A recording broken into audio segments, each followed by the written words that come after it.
ॐ श्री परमात्मने नमः।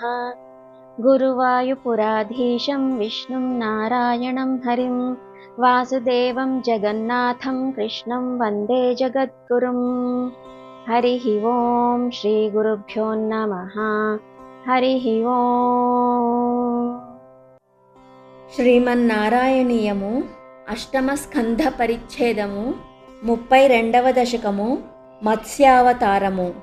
పురా హయగ్రీవ మహాసురేణ షష్ఠాంతరాంతోద్యదకాండకల్పే నిద్రోన్ముఖ బ్రహ్మముఖాద్ధృతేషు వేదేష్వధిత్సః కిల మత్స్యరూపం.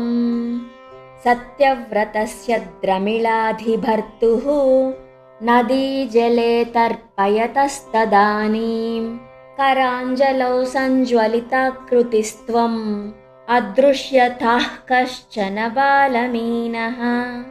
क्षिप्तं जले त्वां चकितं विलोक्य निन्येऽम्बुपात्रेण मुनिः स्वगेहं स्वल्पैरहोभिः कलशीं च कूपं वापीं सरश्चानशिषे विभो त्वम्. योगप्रभावात् भवदाज्ञयैव नीतस्ततस्त्वं मुनिना पयोधिं. पृष्टो मुना कल्पदि दृक्षुमेनं सप्ताहमास्वेति वदन्नयसीः. प्राप्ते त्वदुक्ते हनिवारिधारा परिप्लुते भूमितले मुनीन्द्रः.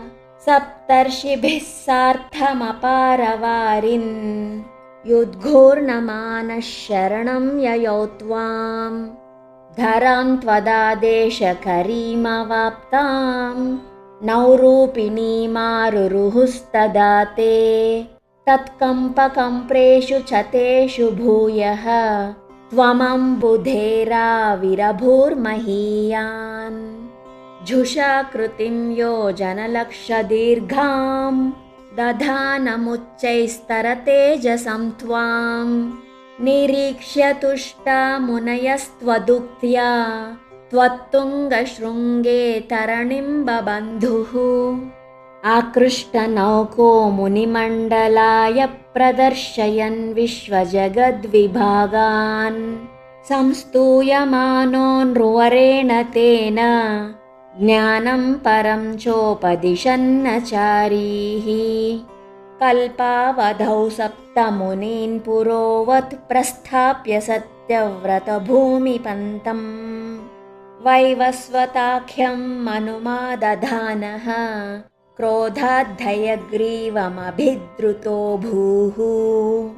स्वतुङ्गशृङ्गक्षतवक्षसं तं निपात्य दैत्यं निगमान् गृहीत्वा. विरिञ्चये प्रीतहृदे ददानः प्रभञ्जनागारपते प्रपायाः.